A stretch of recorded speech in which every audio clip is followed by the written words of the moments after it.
Hey everyone, I'm Olivia and I'm here to keep you company tonight. I know many of you use these stories to help you fall asleep, so before we begin, do me a quick favor. Hit that like button and make sure to subscribe to the channel. Also, I'd love to know where you're from and what time it is when you're listening. Let's get comfortable, relax, and dive into tonight's story. It started with the creak of the front door. A long, low groan that echoed through the empty hallway as I stepped inside for the first time. My new beginning. My fresh start. Or so I thought. The house was old, older than I'd realized when I signed the lease in a hurry. It sat on the edge of a quiet street, flanked by overgrown bushes and a sagging picket fence. The realtor had called it charming with a touch of character, which I quickly learned was code for falling apart.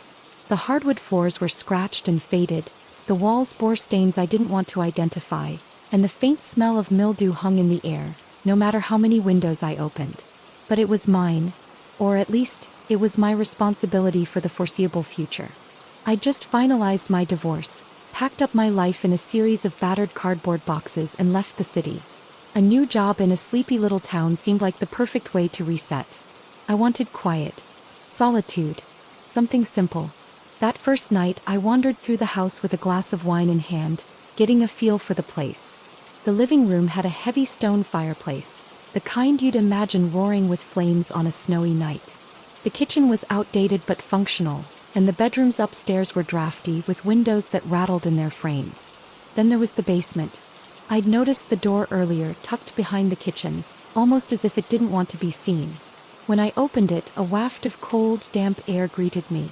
The wooden steps leading down were warped, each one groaning under my weight as I descended. At the bottom, the air was cooler still, and the single light bulb flickered faintly, casting strange shadows on the concrete walls. There wasn't much down there, just an old workbench, a rusted toolbox, and a pile of rotting wood in one corner. Still, I couldn't shake the feeling that I wasn't alone. It was absurd, of course. The house was empty. Just me and my overactive imagination. By the time I went to bed, I had convinced myself the unease was just nerves. Moving was stressful after all. New house, new town, new life. It was bound to rattle anyone. But as I lay in bed that night, listening to the sounds of the house settling around me, I couldn't shake the feeling that the house was listening. The morning brought sunlight streaming through the dusty windows, making the previous night's unease seem almost ridiculous. I shrugged it off as I padded downstairs, the old floorboards groaning underfoot. A fresh pot of coffee and the promise of a new day worked wonders for my nerves. Midway through unpacking the kitchen, a knock at the door startled me. I wasn't expecting anyone, didn't know anyone really. But there she was, a woman in her late 60s with sharp blue eyes and an air of polite nosiness. She introduced herself as Mrs. Halloway, my neighbor from 2 houses down. "Thought I'd come by and welcome you to the neighborhood," she said, handing me a small tin of homemade cookies. "Thanks," I said, taking the tin and inviting her in. She lingered in the doorway, her gaze flicking around the room. "This house," she said after a moment, "hasn't had a tenant in years." "Oh." I tried to keep my tone casual, but her words sent a prickle of unease up my spine. She nodded, leaning slightly closer as if sharing a secret. "The last couple who lived here left in the middle of the night. Didn't even bother to take their things. The husband, what was his name? Paul. He was in a terrible state, rambling about footsteps and other things." I let out a small laugh, trying to lighten the mood. "Footsteps? It's an old house. Creaky floors come with the territory." Mrs. Halloway didn't laugh. Her expression turned solemn. "I don't mean creaky floors, dear. I mean footsteps. Heavy ones. Upstairs. When no one's home." I opened my mouth to respond, but she cut me off with a wave of her hand. "Oh, don't mind me. I'm just an old woman with too much time on her hands. I'm sure you'll love it here." She turned to leave, but before stepping outside she added, almost as an afterthought, "Just don't go poking around where you don't belong. Some things are better left alone." The door clicked shut behind her and I stood there for a moment, staring at the spot where she'd been. A nervous laugh escaped me. Footsteps? Ghost stories? Ridiculous. The rest of the day passed uneventfully. I busied myself with unpacking, arranging furniture, and trying to make the house feel like home. By evening, I was too tired to do much more than collapse on the couch with a frozen dinner and a glass of wine. The house was quiet, save for the occasional creak of the floorboards and the soft hum of the refrigerator. It wasn't until I went to bed that the unease crept back in. The room felt colder than it had earlier, and the faint scent of something metallic hung in the air. I pulled the covers tighter around me, telling myself it was just my imagination. Then I heard it, a soft, deliberate creak from the hallway. I held my breath, straining to listen. Another creak followed, closer this time. My mind raced, trying to come up with a logical explanation. The house settling. A draft. Anything but what Mrs. Halloway had suggested. When the creaking stopped, I told myself it was nothing. Just an old house being an old house. I turned over, burying my face in the pillow, and eventually drifted into a restless sleep. But even in my dreams, I couldn't shake the feeling that something, or someone, was watching me. The third night was when things started to feel different. The kind of different you can't ignore. The first 2 nights, I had managed to write off the odd sounds as the quirks of an old house. Wooden beams creaking, the occasional pop of the radiator, wind whistling through the old windows. Logical explanations for everything. But on the third night, logic started to feel thin. I was in bed by 10, tired from another day of unpacking. I had just turned off the light when it began. At first, it was faint, so faint I thought I might be imagining it. A soft shuffling noise, like feet sliding across the wooden floor. I sat up in bed, the blankets bunched around me, and held my breath. The noise came again, this time accompanied by a low, rhythmic thump. It was coming from the hallway. Just the house settling, I whispered to myself. It's nothing. But it didn't feel like nothing. I got up, my heart pounding as I padded to the door. The hallway stretched out before me, empty and silent. I flicked on the light, half expecting to see, what? A burglar? A raccoon that had somehow wandered in? But there was nothing. Just the shadows pooling in the corners and the faint draft that seemed to come from nowhere. I stood there for a moment, staring down the hall, before I laughed nervously and shook my head. Get a grip, I muttered, heading back to bed. But sleep didn't come easily. Every creak, every whisper of wind set my nerves on edge. At some point I must have dozed off, because the next thing I remember was waking up suddenly, my heart racing. Something had woken me. The room was cold, colder than it should have been. The kind of cold that seeps into your bones no matter how many blankets you pile on. And then I heard it again, the shuffling sound. It was louder this time and closer. I froze, gripping the edges of the blanket like a lifeline, my ears straining. The sound moved past my door, slow and deliberate, and then faded away. For a long time I didn't move. I didn't even breathe. It was only when the first light of dawn crept through the windows that I dared to get up and open the door. The hallway was empty. Of course it was empty. But as I stood there, staring down the silent corridor, I noticed something I hadn't seen before. A faint, dusty footprint on the wooden floor. And it wasn't mine. The footprint lingered in my mind long after the morning sun melted away the night's shadows. It was small, too small for an adult, and smeared slightly as though someone had been dragging their feet. I told myself it could have been there before, left by a previous tenant. I had been too preoccupied to notice. That had to be it. I spent the day pretending everything was fine, throwing myself into more unpacking. The more I filled the house with my belongings, the less oppressive it felt. By mid-afternoon, the smell of cardboard and fresh coffee had replaced the faint metallic tang in the air, and I began to feel like I could handle another night. Around 3 o'clock, I decided to tackle the basement. The thought of going down there made my stomach churn, but I needed to know what I was dealing with. The realtor had said it was just storage space, but I'd barely glanced around since moving in. Armed with a flashlight, I headed down the narrow stairs, the wood groaning underfoot. The air was damp, thick with the smell of earth and mold. My flashlight beam danced across the walls, catching cobwebs and piles of forgotten junk. An old rocking chair sat in the corner, its wood warped and splintering. Next to it was a stack of mildewed boxes. I opened the first box gingerly, revealing nothing more than old newspapers and a cracked picture frame. The next box held more of the same: papers, junk, remnants of a life someone had abandoned. It was the third box that caught my attention. Inside was a worn leather journal, its cover faded and brittle at the edges. I picked it up carefully, brushing away the layer of dust. The initials RM were etched into the front. I brought the journal upstairs, too unsettled to stay in the basement any longer. Sitting at the kitchen table, I opened it. The handwriting was spidery and cramped. The ink faded with age. The first entry was dated 1928. May 3rd, 1928. Asterisk, the house is finally ours. Henry says it's perfect. Everything we've dreamed of. But I can't shake the feeling that something isn't right. The air is too still, and at night I hear things. Soft whispers, footsteps. Henry says I'm imagining it, but I know what I hear. Asterisk. May 15th, 1928. Asterisk, the noises are getting worse. Last night I woke to the sound of something scratching at the walls. Henry thinks it's rats, but it doesn't sound like rats. It sounds deliberate, like someone trying to get in. Asterisk. The entries grew darker as I read on. The writer, whose name I eventually learned was Ruth, described strange occurrences in the house. Objects moving on their own, doors opening and closing in the night, a cold presence that seemed to follow her. And then there was the ritual. June 20th, 1928. Asterisk, Henry found a book in the attic, full of strange symbols and instructions. He's been obsessed with it, says it's a way to cleanse the house. But I don't trust it. There's something wrong with that book. Something evil. Asterisk.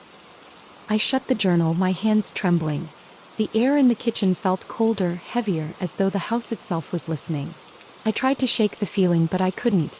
The words in the journal clung to me, filling my mind with images of Ruth and Henry and whatever they had unleashed. That night I didn't sleep. I lay awake, staring at the ceiling, the journal on the nightstand beside me. Every creak, every whisper of wind felt sinister, charged with meaning. Around midnight I thought I heard the sound of faint laughter. A child's giggle, high and sharp, echoing from somewhere deep in the house. I didn't go to investigate. I stayed in bed, clutching the covers, my heart pounding in my chest. I told myself it was nothing. Just the wind. Just my imagination. But deep down I knew the truth. The house wasn't just old. It was waiting.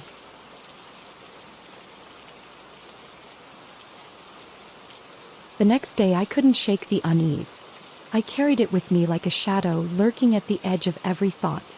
The journal sat on the kitchen table where I'd left it, and every time I walked by, I caught myself glancing at it, as if expecting the words to shift and rearrange themselves. I needed answers, or at least a distraction, so I decided to visit the library. The town was small, and the library was even smaller. Just a single-story building on the corner of Main Street. Inside, it smelled of old paper and furniture polish. The librarian, a thin woman with wiry glasses, gave me a curious look as I approached the desk. "Can I help you?" she asked, her voice as quiet as the room. "Yes," I said, hesitating. "I'm looking for information about an old house on Maple Street. Number 46. Her expression froze, and for a moment I thought she wasn't going to answer. Then she said, "You live there?" I nodded. Her lips pressed into a thin line. "That house has a history. Could you tell me about it?" I asked, trying to keep my voice steady. She sighed, then gestured for me to follow her. In the back corner of the library, she pulled out a slim file from a drawer. It was labeled 46 Maple Street. She set it on the table in front of me, her fingers lingering on the edge. "I can't promise you'll like what you find," she said quietly before walking away. I opened the file. The first document was a yellowed newspaper clipping from 1928, the headline reading, "Local couple missing in Maple Street house." Beneath it was a photograph of Ruth and Henry, their smiles frozen in time. The article detailed how the couple had vanished without a trace. The police had found signs of a struggle in the house. Overturned furniture, strange symbols drawn in ash on the walls. But no sign of Ruth or Henry. The rest of the file was filled with similar stories. A family in the 1950s who fled in the middle of the night, claiming they'd seen shadows moving on their own. A man in the 1970s who reportedly went mad, carving strange symbols into the walls of the basement before being committed to an asylum. By the time I left the library, my head was spinning. The house wasn't just old, it was cursed. That night the scratching began. I had just gotten into bed, the journal lying unopened on the nightstand, when I heard it. A soft, insistent scrape coming from the wall behind the bed. At first I thought it might be mice, but the sound was too rhythmic, too deliberate. Freak. Pause. Freak. I turned on the light, my heart pounding. The sound stopped immediately, as if whoever, or whatever, was making it didn't want to be caught. "Just the house," I whispered to myself. "It's just the house." But deep down I didn't believe that anymore. The scratching continued every night after that, growing louder and more erratic. Sometimes it sounded like it was coming from the walls. Other times, it seemed to echo from beneath the floorboards. One night, I got up the courage to investigate. Armed with a flashlight and a kitchen knife, I followed the sound down to the basement. The scratching grew louder as I descended the stairs, each step feeling like a journey into some dark, unknowable void. At the bottom of the stairs, I froze. The workbench was covered in fresh scratches, deep gouges in the wood as though someone had been dragging a sharp object across it. And in the center of the floor, etched into the dust-covered concrete, was a symbol I didn't recognize. A jagged spiral surrounded by smaller, angular shapes. The air was freezing, so cold my breath came out in white puffs. And then, just as suddenly as it had started, the scratching stopped. I backed away, my flashlight trembling in my hand, and ran up the stairs. I slammed the basement door behind me, locking it for good measure. But even as I sat in the kitchen trying to steady my breathing, I could hear it faintly through the floorboards. Freak. Pause. Freak. It didn't matter if I locked the door. Whatever it wasn't staying in the basement. By the time the sun came up, I was already dressed, my mind racing with what I had seen, or thought I'd seen. The scratches on the workbench, the symbol on the floor, the icy air that seemed to seep into my bones. It couldn't have been real. None of it made sense. But the sound, that relentless scratching, that was real. I couldn't stay in the house that morning. I needed to breathe, to think, to be anywhere but there. So I grabbed my coat and headed to the diner down the street. It was a small, cozy place with checkered floors and the faint smell of bacon grease. I ordered coffee and tried to act normal, but the waitress must have noticed the dark circles under my eyes. "Rough night?" she asked, setting the steaming mug in front of me. "Yeah," I said, forcing a smile. "Something like that." She gave me a knowing look, the kind small-town folks reserve for outsiders. "You're in the house on Maple Street, aren't you?" I blinked, surprised. "How did you know?" "Word gets around," she said, lowering her voice. "That place has a reputation. Most folks won't go near it." "Why not?" She hesitated, glancing around as if making sure no one else was listening. Then she leaned in. "They say it's cursed. Everyone who's lived there has had problems. Strange things happening. People losing their minds. Do you believe that?" I asked, my voice barely above a whisper. He shrugged. "I don't know what to believe. But I do know this. If I were you, I'd leave. Before it's too late." When I got back to the house, it was quiet. Too quiet. The kind of silence that feels alive, pressing in on you from all sides. I set my keys on the counter and stood there for a moment, listening. And then I saw it. Out of the corner of my eye, something moved. A shadow, long and thin, sliding across the far wall of the living room. I turned quickly, but there was nothing there. My breath caught in my throat. I told myself it was just a trick of the light. But deep down I knew better. As the day wore on, the shadows became harder to ignore. They flitted across the walls when I wasn't looking, always just on the edge of my vision. Once I caught a glimpse of one in the mirror. A dark, shapeless figure standing behind me. When I turned, it was gone. By nightfall, I was too terrified to stay in the living room. I locked myself in the bedroom, the journal clutched in my hands like a talisman. I opened it to the last entry, hoping for answers. July 12, 1928. Henry is gone. The shadows took him. I told him to leave that book alone, but he wouldn't listen. Now it's just me. They're coming for me too, I can feel it. I don't know how much longer I can hold them off. If you're reading this, please burn the book. Destroy it. Don't let them out, asterisk. The air in the room grew colder as I read the final words. The shadows on the walls seemed to shift and stretch, their movements more deliberate now. And then I heard it, the scratching. It started at the far end of the hallway and grew louder, closer, until it was right outside my door.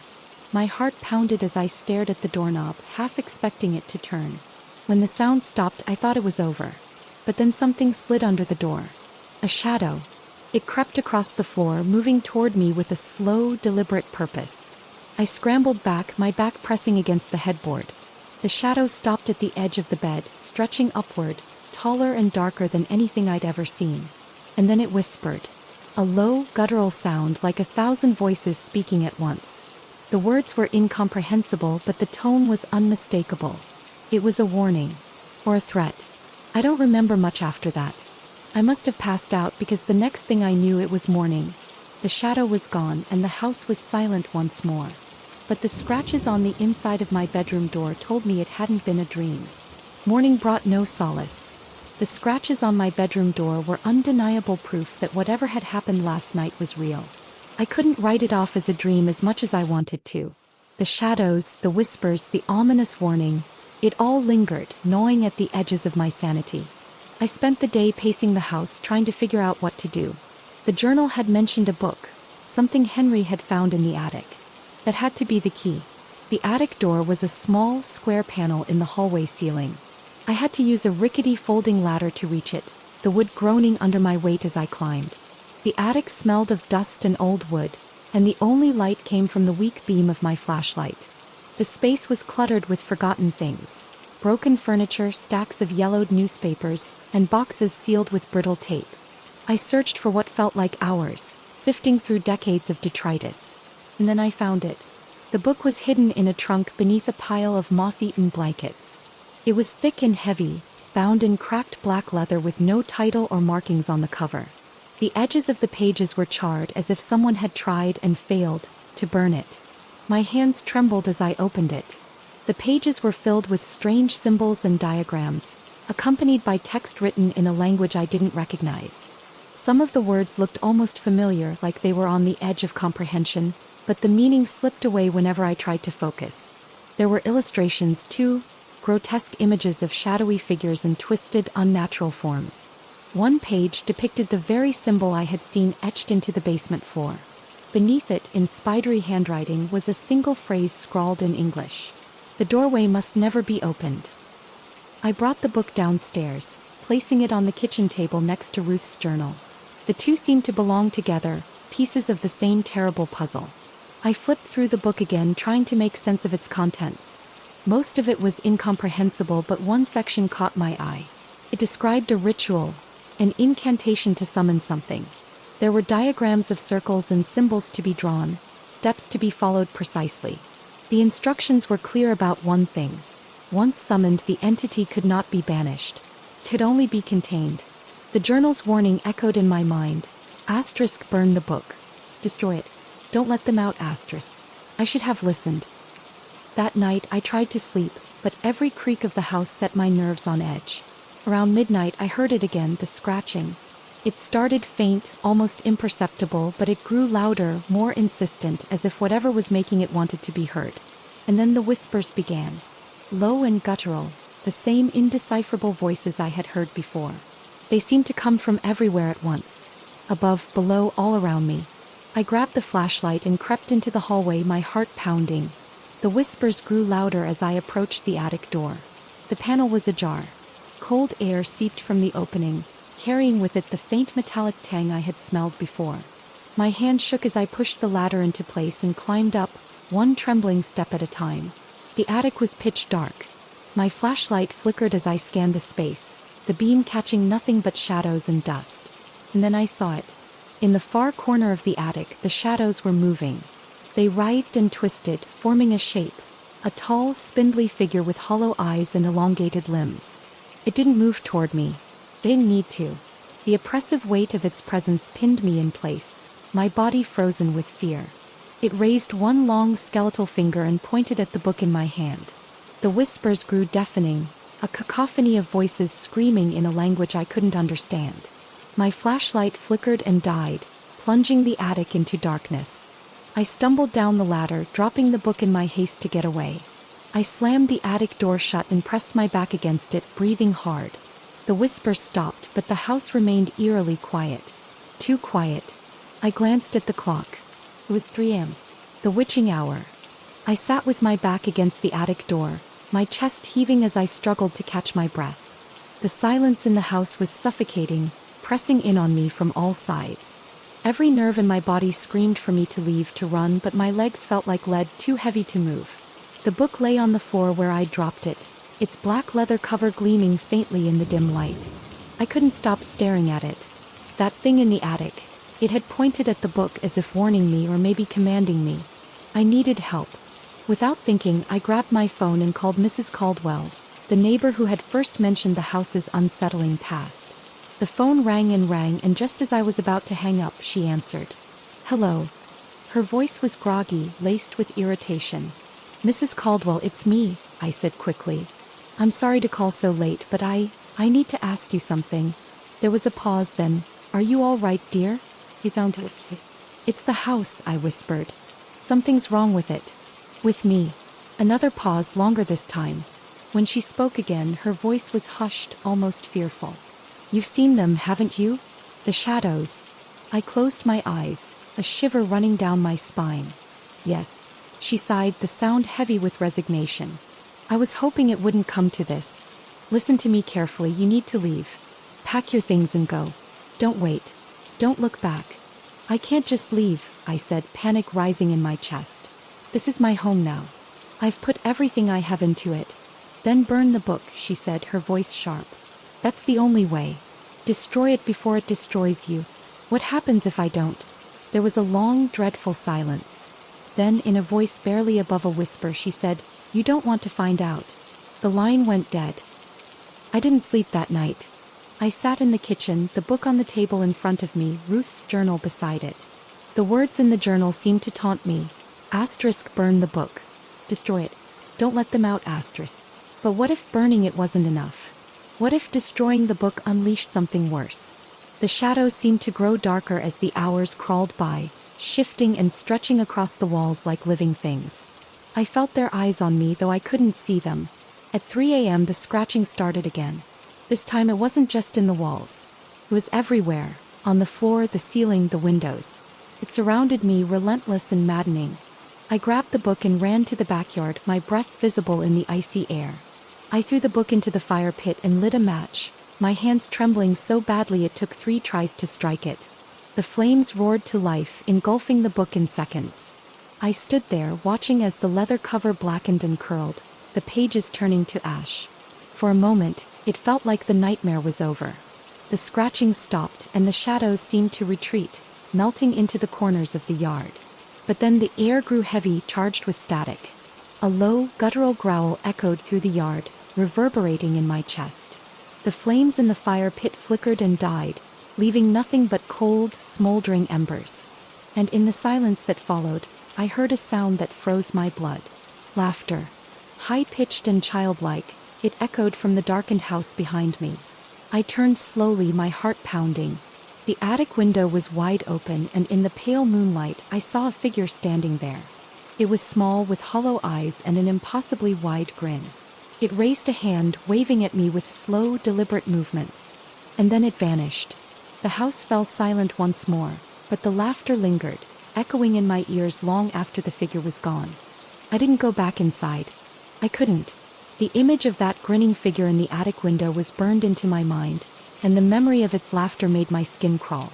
I sat on the cold ground by the fire pit, clutching my knees to my chest, as dawn crept over the horizon. The house stood silent now, as if it were watching me, waiting. By mid-morning I forced myself to go back inside. I couldn't just sit in the yard forever. The house felt different in the daylight, though not safer.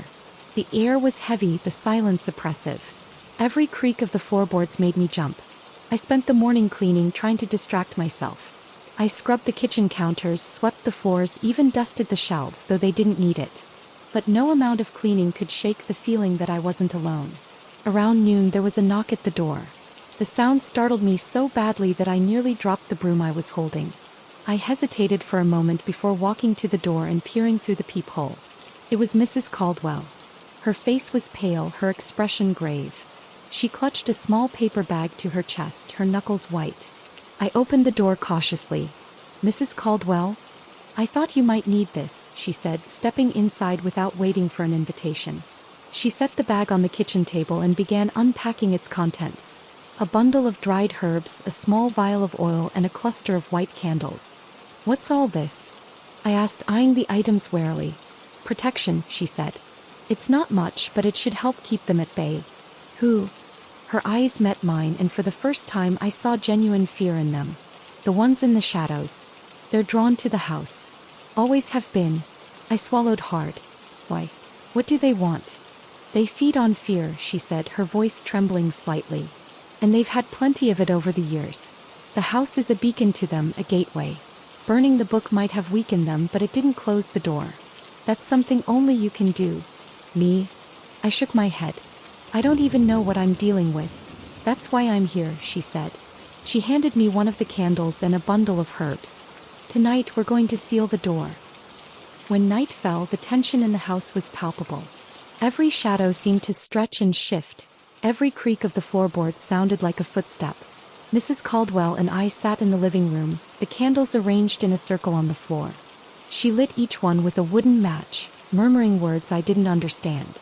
The air grew colder as she worked, the flames flickering as if caught in an invisible wind. Hold this, she said, handing me the bundle of herbs. And whatever happens, don't leave the circle. What's going to happen? I asked, my voice shaking. She didn't answer. As she continued the ritual, the shadows in the room began to move. They crept along the walls and floor, coiling and twisting like living things. The whispers returned, louder now, more insistent. And then they appeared. Figures emerged from the shadows, tall, thin, and impossibly dark, their features obscured. They moved with an unnatural fluidity, their hollow eyes fixed on us. Mrs. Caldwell's voice grew louder, her chants echoing in the room. The figures hesitated, their movements faltering as if the words were pushing them back. But then one of them stepped forward. It was the same figure I'd seen in the attic, its wide grin and hollow eyes unmistakable. It reached out, its long, spindly fingers clawing at the edge of the circle. The flames of the candles flared and the figure recoiled, its grin twisting into a snarl. "Keep chanting," Mrs. Caldwell yelled, her voice breaking. I tried to mimic her words, stumbling over the unfamiliar syllables. The figures pressed closer, their forms merging and twisting into a mass of darkness. The air grew colder, the pressure in the room almost unbearable.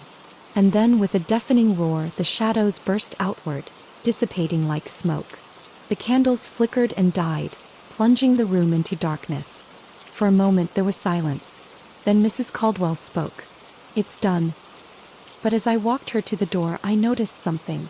The scratches on the walls, deep gouges that hadn't been there before. And in the corner of the living room, just visible in the moonlight, the jagged spiral symbol etched into the floor. The door wasn't closed. Not yet. The silence that followed Mrs. Caldwell's departure felt suffocating. I stood in the middle of the room, my pulse racing, eyes darting to every corner, every shadow. I didn't feel any safer. The house was the same as it had been, old, creaky, and haunted by things I couldn't explain. The ritual, whatever it was, hadn't worked. The figures were still out there, lurking in the corners of my mind, and the symbol on the floor, the one that had first terrified me in the basement, was back, glowing faintly under the light of the moon. I crouched by the floor, fingers tracing the edges of the design. It was deeper now, carved into the wood like a permanent mark, as if it had always been there, waiting for someone to notice. I felt a chill run through me, the same cold that had gripped me when I first discovered it. But the mark was different this time. It wasn't just a symbol anymore. It was an invitation. I stood up quickly, shaking my head. No more, I couldn't keep doing this. I needed to leave. I needed to find somewhere safe, somewhere far from this house and whatever curse had taken root in it. But as I turned to grab my coat, I heard it. A soft tap, like a fingernail scratching at the door. I froze. The tapping came again, louder this time, persistent. My heart pounded in my chest and my breath caught in my throat. I knew I should ignore it, should pretend it wasn't happening, but I couldn't. Slowly, I approached the door, my hand hovering over the handle. The tapping stopped. I exhaled a shaky breath, heart still thundering in my ears. Maybe it was just the house settling. Or maybe it was just my nerves, stretched thin from days of fear. But then the door opened. Not by itself. Someone was on the other side, pushing it open slowly with deliberate care. I stood frozen in place, my breath catching in my throat. And then I saw him. A tall figure stood in the doorway, his features obscured by shadow. His clothes were old-fashioned, tattered, faded, like they belonged to another time. He had dark hair, slicked back, and a thin mustache that curled slightly at the ends. But it was his eyes that caught my attention, hollow, empty, like two black pits. He didn't speak. He didn't need to. I could feel him there, watching me, his presence filling the doorway. And then, in a voice that seemed to echo from deep within the house itself, he whispered one word. Leave. The word sent a jolt of fear through me, and without thinking, I bolted for the back door, slamming it shut behind me as I ran out into the yard. My breath was ragged, my chest heaving with panic. I could still feel the weight of his gaze, the emptiness of his eyes, pressing down on me. I didn't look back as I ran down the street. I just kept running until my legs couldn't carry me anymore. I spent the night at a motel, but the nightmares followed me. I couldn't escape the images of those hollow eyes, the whispering voice, the cold grip of fear that had wrapped around my heart. The next day I called the realtor and told them I was done. I couldn't stay in that house, not after everything that had happened. They promised to take care of it, but I wasn't so sure. I still remembered the symbol on the floor, the laughter in the night, the scratching at the walls. I needed to move on, but I knew that the house would never truly be gone from my mind. Weeks passed. Life returned to a semblance of normalcy, but every time I closed my eyes, I saw the figure in the doorway. And sometimes, when the wind howled through the trees or the house creaked in the night, I swore I could hear that scratching again. And one night, when I passed by the old house on Maple Street, I saw something I hadn't noticed before. The window of the attic was open, and there, standing just behind the glass, was a shadow. A tall figure, grinning, with hollow eyes that seemed to stare right into my soul. I don't know why I went back to the house. Maybe I thought I could confront it, finally put an end to the madness. Or maybe I just needed to see if it was really over. But I drove back to Maple Street one afternoon, despite every instinct telling me not to.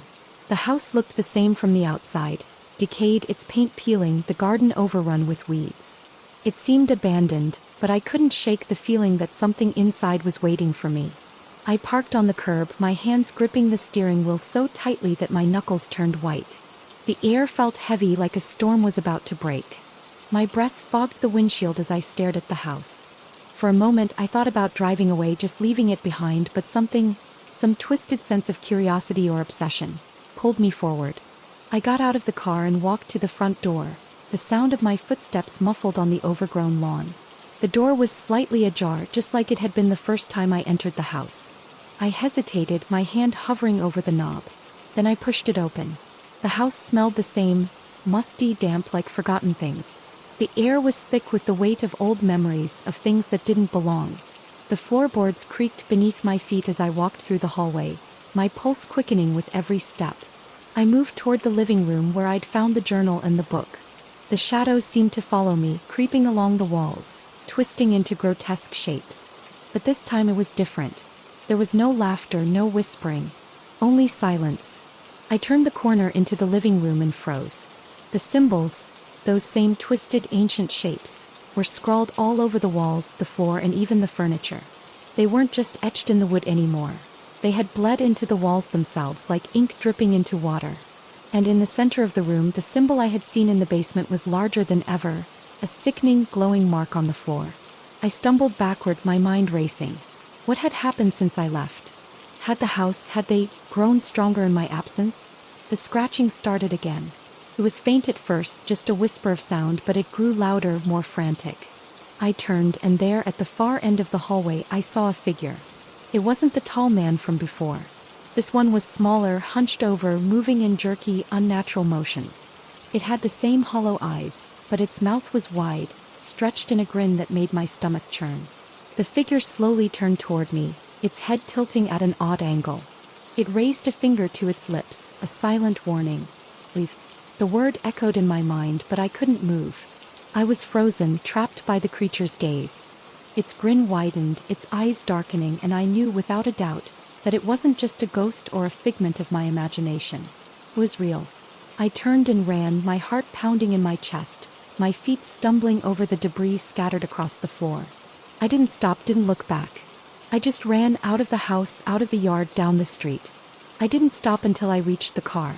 I slammed the door shut and drove away, not caring where I went, just needing to get as far away from that house as possible. I didn't go back after that. I tried to move on with my life, but I couldn't shake the feeling that something had followed me. I kept waking up in the middle of the night, hearing scratching at the walls, feeling cold fingers brushing the back of my neck. I would see shadows moving at the edges of my vision, always just out of reach. The house on Maple Street was sold again, but no one stayed long. There were rumors, of course, people talking about strange occurrences, about tenants running out in fear, about the house being cursed. But no one knew the truth. Not really. The truth is, the house never truly lets you go. The mark on the floor, the symbol that's carved into the very bones of the place, doesn't disappear. It stays. It waits. And when the time comes, it calls to you again. It's been years now since I left. My life has gone on, but I can't forget. The house still stands on Maple Street, abandoned, forgotten. But I know it's not empty. I know that it's still waiting.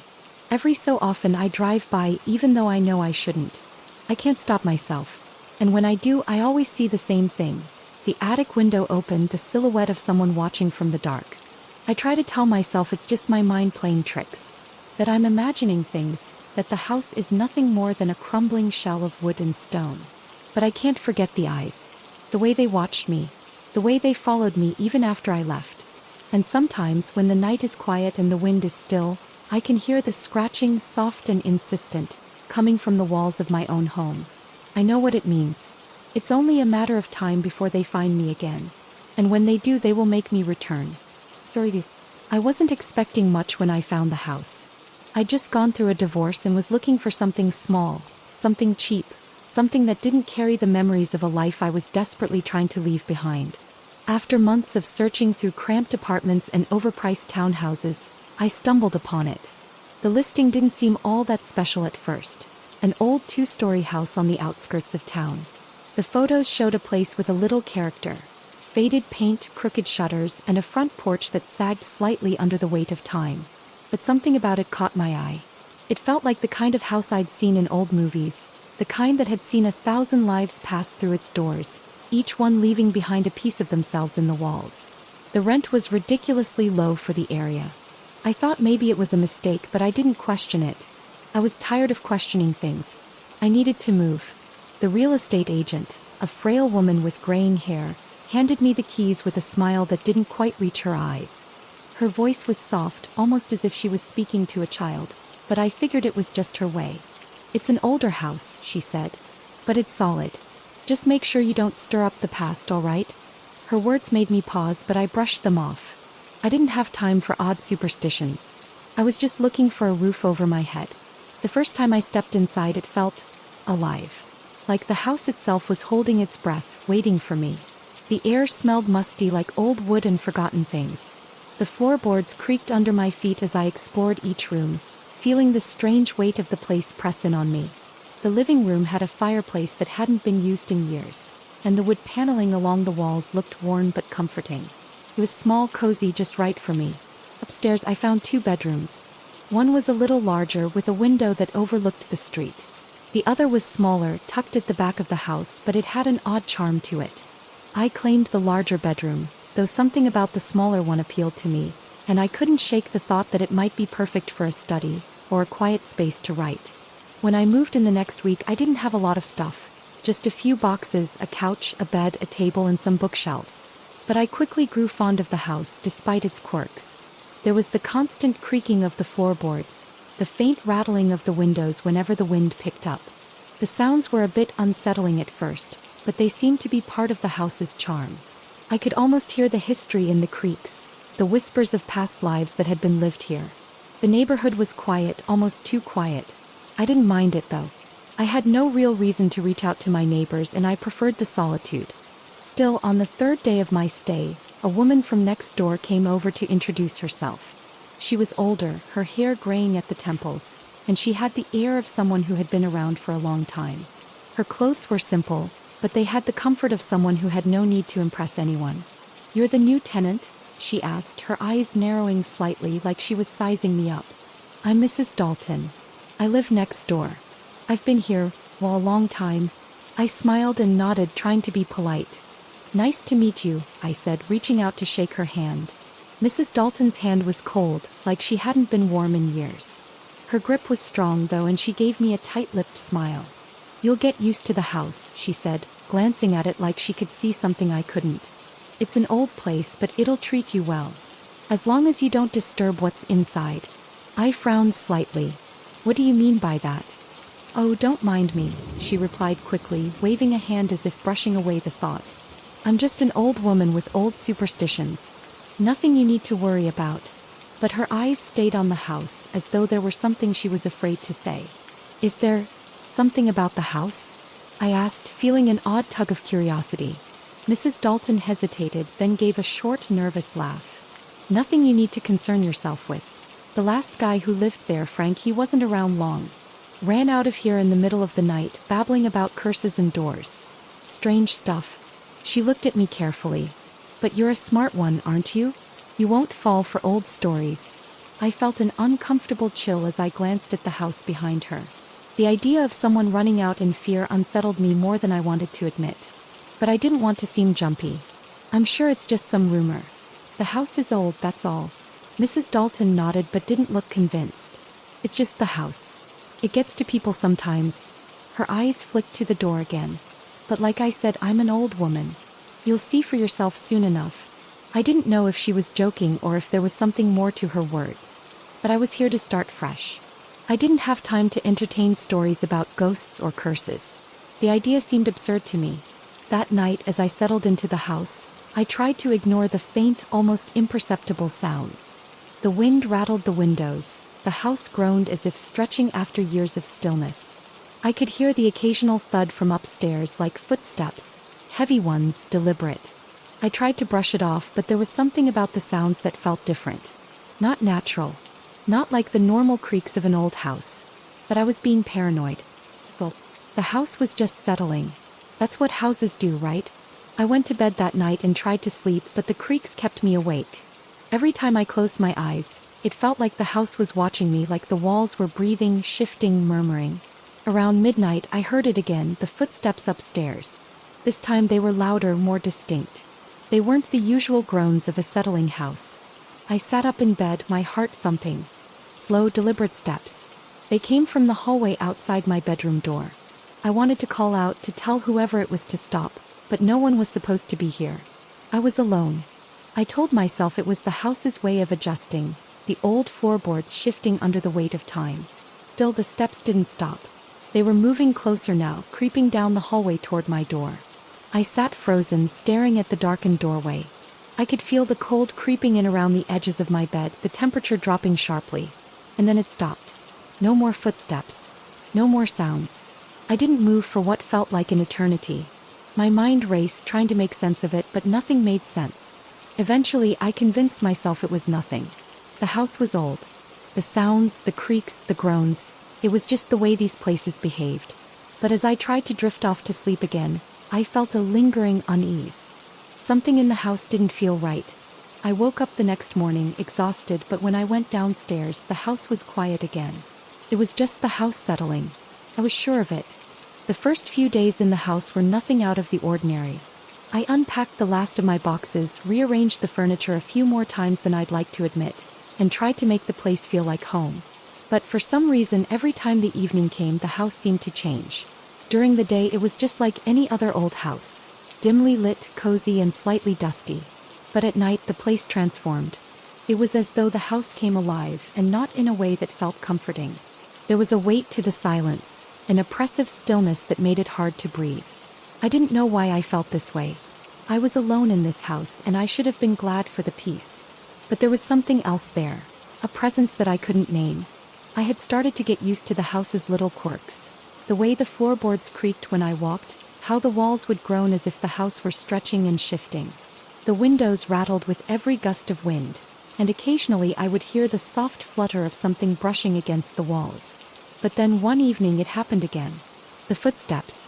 It was around midnight when I first heard them clearly. They started softly, almost too faint to notice. A faint tapping from upstairs. Hit. I pulled the covers tighter around me, trying to ignore the sound. It's just the house settling, I told myself, but even I didn't believe it. There was something deliberate about it, something that made the hairs on the back of my neck stand on end. The sound grew louder, closer. Hit. I swallowed, feeling my pulse quicken. I'd heard this before, but it had always been distant, like the house was just shifting. This time, however, it felt intentional. The steps were slow, deliberate, like someone was pacing back and forth in the hallway outside my bedroom. I sat up in bed, my breath shallow. The moonlight filtered through the curtains, casting long shadows across the room. I was alone. No one was supposed to be here. It had to be the house. But then I heard something else. A low, guttural whisper that seemed to come from just beyond the door. I didn't move. The whisper was faint at first, almost like a breath, but then it grew louder, more insistent. It was speaking in a language I couldn't understand, a jumble of words that sounded ancient, foreign, like something not meant for human ears. My heart thudded in my chest as the footsteps continued, now paired with the whispering. It wasn't just the house anymore. It was as though someone, was here with me. I clutched the blanket to my chest, too scared to move. I wanted to get up to check, but my legs felt frozen like they were made of stone. The only thing I could do was listen. And so I did. Hip, hip. The footsteps stopped. I waited, holding my breath, wondering if I had imagined it. But then, just when I thought the house had settled back into its normal creaks, I heard it, a loud bang from the hallway. It wasn't like the soft thuds of footsteps anymore. This was something heavy, something that hit the floor with a force that sent a chill down my spine. I jumped, my pulse racing. The bang echoed through the house and then silence. I waited for what felt like an eternity. I wasn't sure if I should get up and investigate, but I was paralyzed by fear. The silence was suffocating, like the house was holding its breath. The strange feeling of being watched returned, stronger than ever. And then, just as I thought I might go insane from the tension, the whispering started again. This time it was louder, more distinct. It wasn't coming from outside my room. It was coming from inside the walls. I had to get out. I didn't know why, but I had to. I had to leave this room, leave this house, even if just for a moment. I threw the covers off and hurried toward the door, but the moment my hand touched the handle, the air grew cold, colder than it had ever been. A rush of icy air swept over me and I froze. The whispering had stopped, but now I heard something else. A sound of something breathing, heavy and labored, just behind me. I turned around, my heart thumping in my throat. But there was nothing there. No one was there. I opened the door with shaking hands and stepped into the hallway. The air was thick with the same unnatural chill, and I couldn't shake the feeling that something was lurking in the dark corners of the house, waiting. The hallway was empty. The doors to the other rooms were closed, just as they had been when I went to bed. There was nothing unusual, nothing out of place, except for the oppressive atmosphere that hung in the air. I stepped cautiously down the hallway, listening intently for any sign of movement.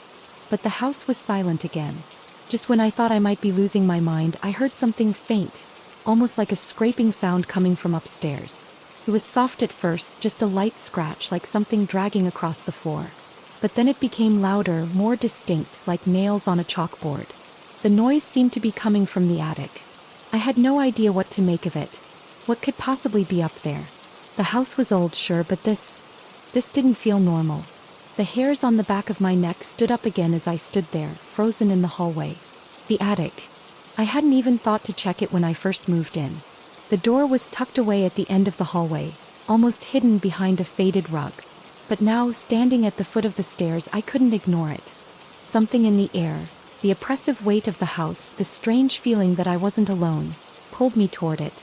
I hesitated. But what was the alternative? Stay down here, in the thick silence, listening to whatever was happening upstairs? I wasn't sure I could handle that. I moved toward the attic door, the old wood creaking under my weight as I approached. The handle was cold when I gripped it, sending another shiver down my spine. The scraping sound continued, faint but constant, like something trying to claw its way through the floorboards above. I opened the door slowly, the hinges protesting with a high-pitched squeal.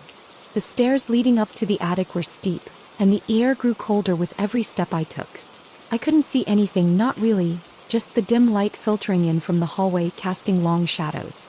I paused at the top of the stairs, staring into the darkened attic. Nothing. Just old furniture, boxes and dust. But something about it felt off. I took a step forward. And then I heard it. A soft, almost imperceptible whisper, too quiet to make out, but unmistakably there.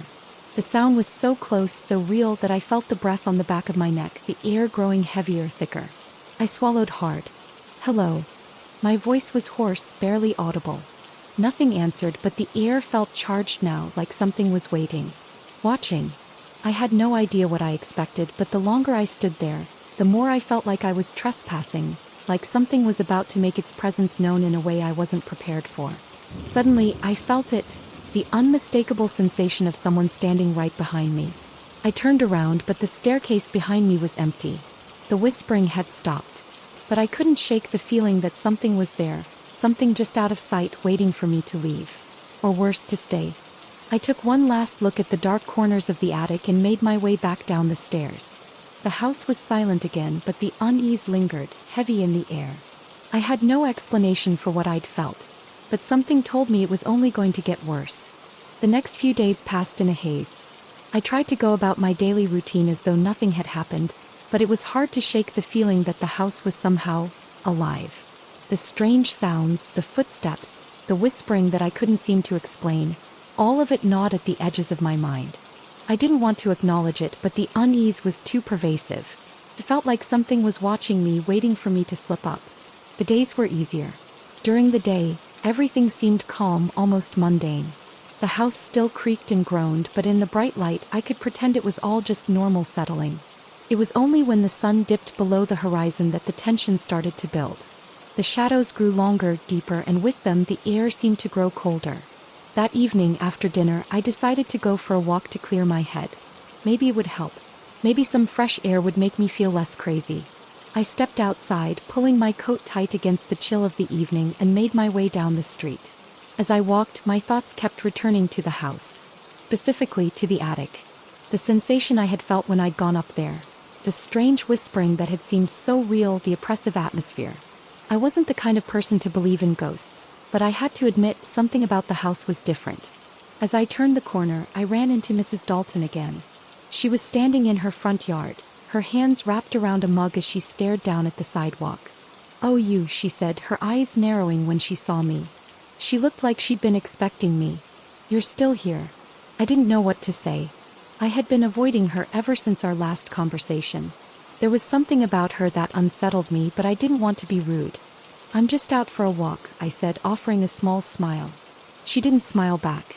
Instead, her eyes flickered to the house behind me, and I could see the faintest glimmer of something in her expression.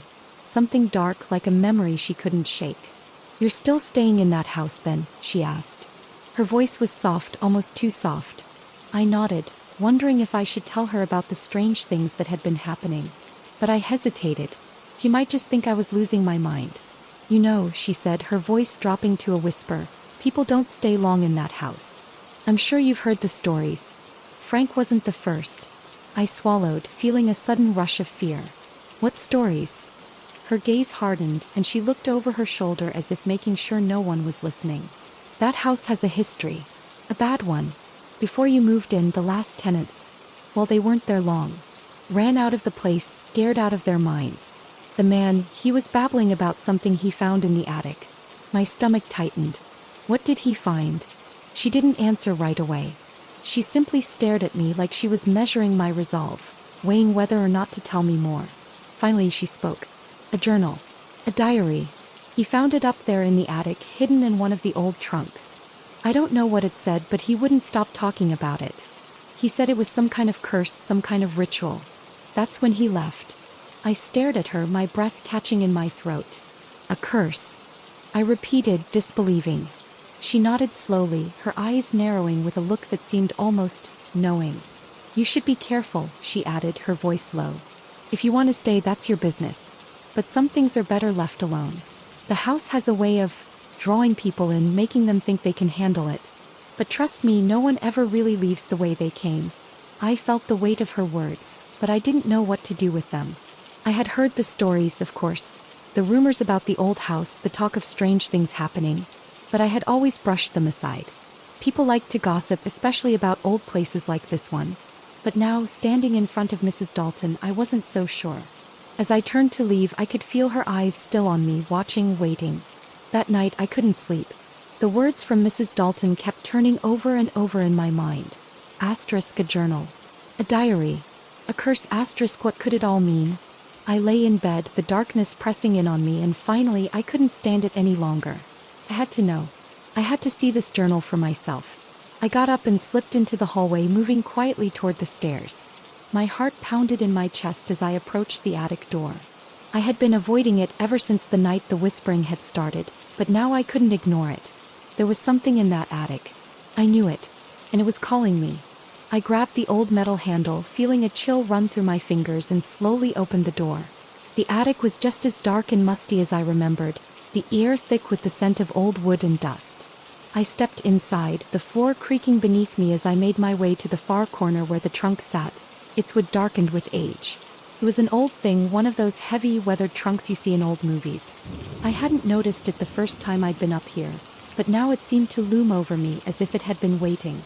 I walked over to it slowly, my hands trembling as I reached for the latch. It was cold to the touch, and for a moment I hesitated. But then, with a deep breath, I opened it. Inside I found the journal. It was bound in black leather, its pages yellowed with age. The cover was smooth, unmarked, save for the faintest impression of something scratched into the surface. I couldn't quite make it out. I took the journal out and opened it to the first page. The handwriting was cramped and uneven, the ink faded but still legible. The first few entries seemed ordinary, thoughts on daily life, mundane observations. But then something shifted. The tone of the writing became more erratic, more frantic. The sentences started to jumble together, words scratched out and rewritten, like the author was desperately trying to communicate something. I flipped through the pages, scanning the text. There were references to strange rituals, to names and symbols I didn't understand. The further I read, the more disjointed the entries became. The author's fear bled through the words. There were mentions of voices, shadows, and something following him. But it was the last entry that caught my eye. Asterisk, it's too late. I've opened the door and it's watching me. I can feel it in the walls. The house, it's alive. And it won't let me leave. I froze, my heart thudding painfully in my chest. The door. The house. Watching. It was all starting to make sense. But the more it made sense, the more terrified I became. I shut the journal quickly, suddenly feeling the weight of the silence around me. The house seemed to be holding its breath again, waiting. Waiting for what? I didn't know if I was ready to find out. After finding the journal, I couldn't shake the feeling that something in the house had changed. It was as though the walls themselves were closing in around me. The weight of the discovery hung heavily in the air, pressing against my chest with every breath I took. The house, the attic, the journal, everything was connected. I couldn't deny it anymore. I had no idea what kind of ritual the previous tenants had been involved in, or what kind of door they had opened, but there was one thing I knew for sure now. Whatever had been released in that house hadn't gone away. It was still there, lurking, waiting. The next few days were a blur. I tried to go about my normal routine, but it was impossible to ignore the sense of unease that followed me everywhere. The air felt thick, suffocating, and no matter how many windows I opened, it never seemed to clear. I spent the afternoons trying to keep myself busy, cleaning, unpacking, trying to ignore the growing fear in the pit of my stomach. But at night, when the darkness settled in, I couldn't escape it. The footsteps were louder now. They came almost every night, echoing through the house, growing nearer as if something were pacing outside my bedroom door. The whispering had returned too. Fainter at first, but growing more insistent with each passing night. I couldn't make out the words, but it was unmistakably there. Sometimes it sounded like it was coming from the walls. Other times, it felt like it was right beside me, just out of reach. The cold spots were the worst. The house was always cold, even when I had the heater on full blast, but there were certain places where the chill became unbearable. The hallway outside my bedroom door was the worst. Every time I passed through it, the temperature would drop dramatically, the air turning to ice as though someone had opened a window into the void. I kept telling myself it was just the house settling. Old houses do that, right? The drafts, the creaks, the strange noises. I had to keep telling myself that. But deep down I knew. I knew there was something more. The final straw came one evening when I was sitting in the living room trying to distract myself with a book. The sun had just set, and the house was bathed in the dim amber light from the lamp by the couch. I was halfway through a chapter when I heard it again, loud, unmistakable footsteps. They came from upstairs. I froze, staring at the stairs that led to the second floor. For a moment I thought I might have imagined it. But then the sound came again, closer this time, as if whatever was making the noise was standing just outside the door. My heart pounded in my chest as the floorboards above groaned under the weight of something heavy moving across them. I was about to call out to ask if anyone was there, but then I remembered. There was no one else in the house. No one had been here since I moved in. The footsteps stopped right above me. I could hear them, slow, deliberate, pacing back and forth. I felt the hairs on the back of my neck rise, and a cold sweat broke out on my forehead. I stood up from the couch, my body trembling, and slowly made my way to the foot of the stairs. I couldn't move. I didn't know why, but my legs wouldn't respond. I stood there, paralyzed, staring up at the shadowed landing above, waiting for anything to happen. And then, just as suddenly as the footsteps had started, they stopped. The silence that followed was so deep, so absolute, that I could hear my own heartbeat thundering in my ears. I waited for a long time listening, but nothing came. No more footsteps, no more whispers, just the heavy, suffocating silence of the house. I couldn't take it anymore. I bolted for the door, rushing outside into the cool night air. My chest was tight and I couldn't seem to catch my breath. My thoughts were racing. The journal, the footsteps, the whispers, it was all connected. But how? I needed answers. I needed to know what was happening in this house. I walked up the street, my mind spinning with questions, until I found myself in front of the old library. It was closed for the night, but the lights inside were still on, and I could see a figure moving between the shelves. I hadn't planned on stopping, but something compelled me to go in. The bell above the door jingled softly as I pushed it open. A woman, middle-aged and wearing glasses, looked up from behind the counter. "Can I help you?" she asked. I nodded, though I didn't quite know how to ask the question that had been swirling in my mind. "I'm looking for information," I said hesitantly, "about an old house. I recently moved into one, and I think there's something strange about it." The librarian raised an eyebrow, her expression curious but cautious. "Strange how?" "I don't know," I replied, my voice shaking slightly. "There's something in it. Something. I don't know how to explain it. But I need to know more about the history of the house." She studied me for a moment, then stood up, her chair scraping across the floor as she moved toward the back of the library. "I may have something. There's an old collection of local history books in the back. If you're looking for something specific, that might help." I followed her to the back, where she pulled a dusty box off a shelf and set it down in front of me. "These are old records, archives, local legends. You might find something about your house in here." I nodded, feeling the weight of her words settle in my chest. I opened the box and began to sift through the yellowed pages, hoping to find something that would make sense of everything that had been happening. And then I found it, a faded newspaper clipping tucked between two pages. It was an article from the early 1900s, a short piece about a fire that had destroyed a nearby house. The article mentioned the house on my street, the one I was living in, and described it as abandoned and cursed. It told the story of a family that had lived there, the Mortons.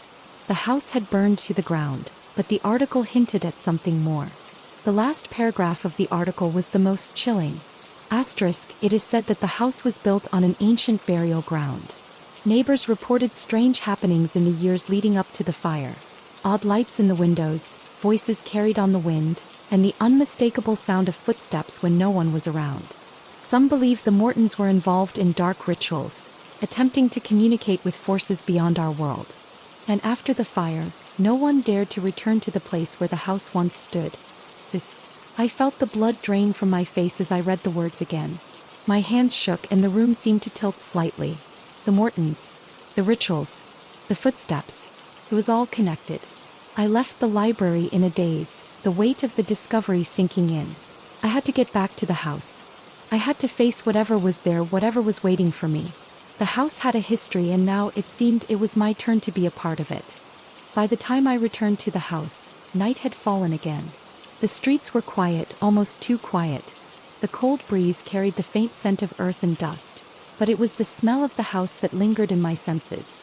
Old wood, mold, and something far more unsettling. I couldn't shake the feeling that the house was aware of my presence, as if it was waiting for me to return, waiting for me to continue whatever I had started. The newspaper article kept running through my mind. Asterisk, the Mortons. Dark rituals. The burial ground. Asterisk, my heart raced as I approached the front door. I could hear my footsteps echo in the silence of the street, and I found myself looking over my shoulder, half expecting someone, or something, to be following me. I unlocked the door and stepped inside, the familiar creak of the old hinges greeting me. The house was dark, the only light coming from the faint glow of the streetlights outside. But as I moved through the hallway, I could feel it. The heaviness. The presence. I moved into the living room, setting my bag down on the coffee table, but I didn't feel like sitting. I couldn't sit. Not with what I had just discovered. I needed to understand what had happened here. What had been done in this house. I made my way up the stairs, each step groaning beneath me. The hallway at the top of the stairs was eerily quiet, the air thick with the smell of mildew. I glanced toward the attic door, the memories of the journal flooding my mind. It felt as if the house itself was whispering to me, urging me to go back up there to uncover the truth. But I hesitated. The thought of the attic, of what I might find, filled me with a strange dread. I needed more information before I could confront whatever was hidden there. If the rituals were true, if they had opened some kind of door to a world beyond ours, I had to be prepared. I turned toward the study instead. It was a small room tucked at the end of the hall, the door slightly ajar. I had barely spent any time in here since moving in, and I couldn't even remember what it looked like. But tonight it seemed like the place to start. I pushed the door open, the hinges squeaking. The room was dark except for the slivers of light coming through the gaps in the blinds.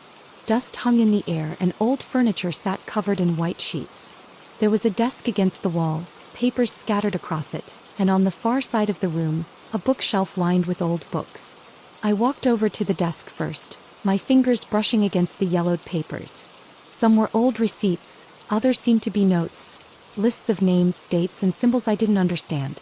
I sifted through them quickly, but nothing stood out at first. But then at the bottom of the pile I found it, a letter.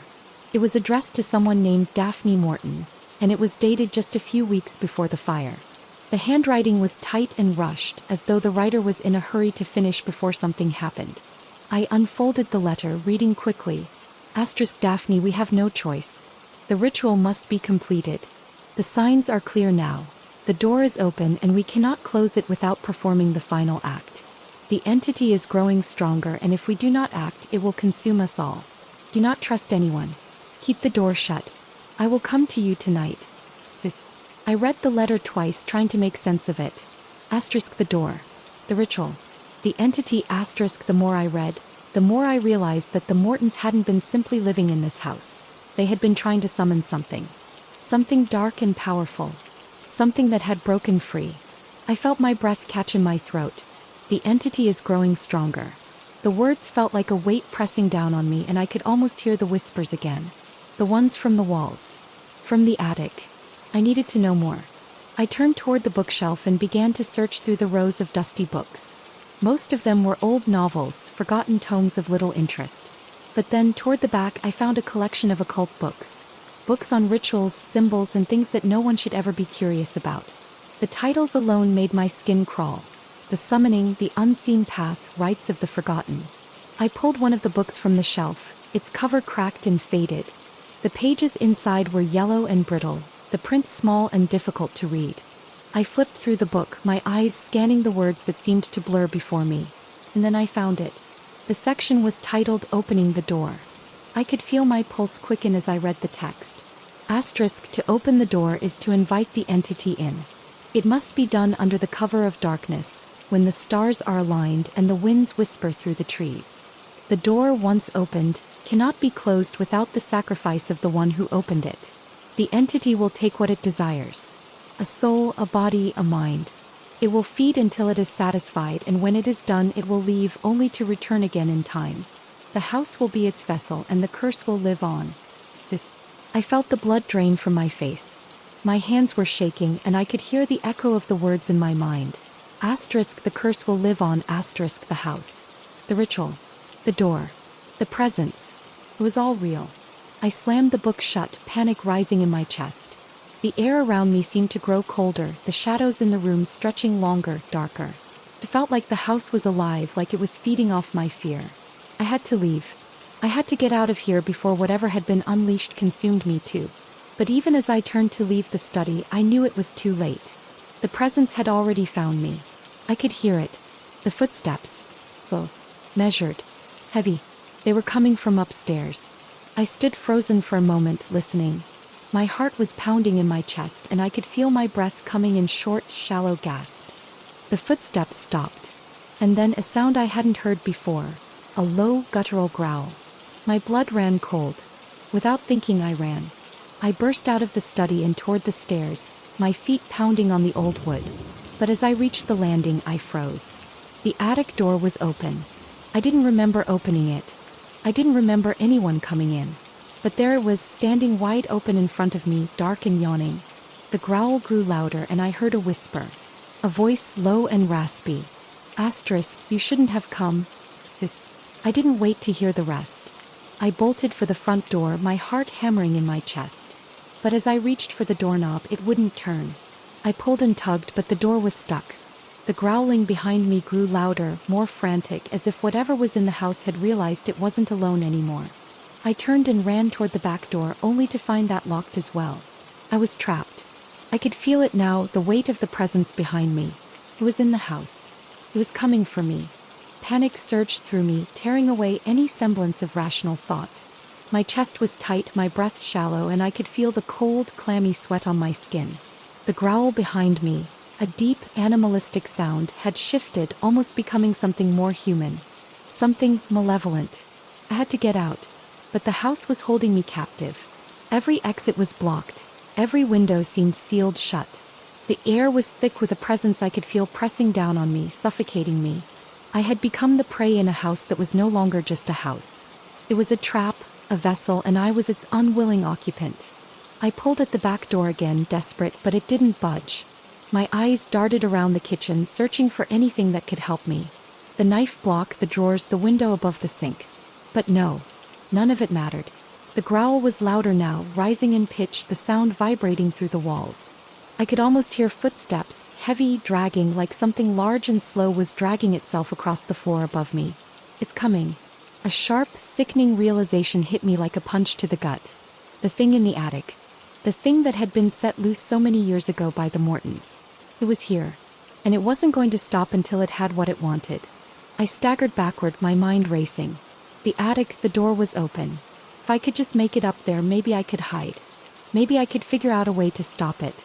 But the house wasn't going to let me escape that easily. I spun around, bolting for the staircase, my feet clanging on the wooden steps. The air around me felt dense, pressing in from all sides as if the house itself was closing in. I didn't dare look behind me as I sprinted for the top, each step echoing in the empty silence. At the landing, I skidded to a stop.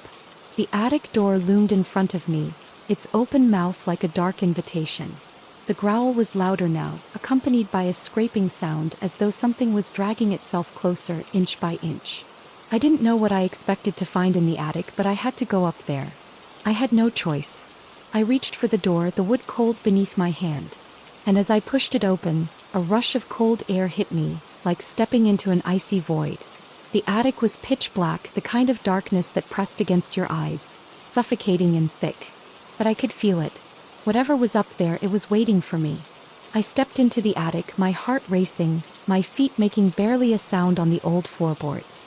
The only sound was the scrape, scrape, scrape of something dragging itself across the floor. And then the whisper. "You shouldn't have come." It was close. Too close. I turned in a circle, the hairs on the back of my neck standing up as I scanned the shadows. The temperature in the room dropped sharply, making my breath fog in the air. And then I saw it. At the far corner of the attic, partially obscured by a stack of old boxes, was a figure. It was hunched over, its back arched unnaturally. It was tall, impossibly tall, and I could see the outline of its limbs in the darkness, thin and long, with joints that bent the wrong way. The shadows clung to it like a shroud, and even though I couldn't make out its face, I could feel its eyes on me, like they were burning into my very soul. It was watching me. I took a step back, my chest tightening with terror. The creature, the entity, wasn't just in the attic. It was the attic. It had become the house itself, and now it was coming for me. I couldn't move. I couldn't breathe. I felt paralyzed, rooted to the spot, unable to escape its gaze, its presence. It began to move then, slowly, deliberately, dragging itself across the floor toward me. The scraping sound grew louder, a sickening noise that echoed through my skull. I felt like I was going to be sick. Every instinct in my body screamed at me to run, but my feet wouldn't move. My mind was screaming in terror, but no sound came out. And then it spoke. "You opened the door." The voice was low, gravelly, as if the words were being dragged out of the creature's throat against its will. It was distorted, inhuman, and it chilled me to the bone. My heart pounded as I stared at it, frozen in place, unable to comprehend what was happening. I tried to speak, to beg for mercy, but no words would come. The creature came closer, its form twisting and shifting in the shadows. The temperature dropped further and I could feel the cold wrapping around me like chains holding me in place. Asterisk, you awakened me. The words were louder now, as if the entity were inside my mind, its voice burrowing into my thoughts. I could feel its presence, suffocating me, crawling beneath my skin. The shadows around me seemed to grow thicker, swirling like a storm. The air became dense, heavy with something unnatural, and I could see the walls of the attic bending, distorting, as if the very structure of the house was warping to accommodate the creature. I needed to leave. I needed to escape, but I couldn't move. The creature was too close now, its long, twisted arms reaching out toward me. And then it stopped. Just inches away from me. I could feel its cold breath against my skin, hear the rasp of its throat as it inhaled, its mouth opening wide. Asterisk, you cannot escape now. I screamed, finally able to make sound, but it was swallowed up by the dark. The creature lunged at me, its hands outstretched, but just as it was about to touch me, a loud crash echoed through the attic, followed by a violent shudder that ran through the house.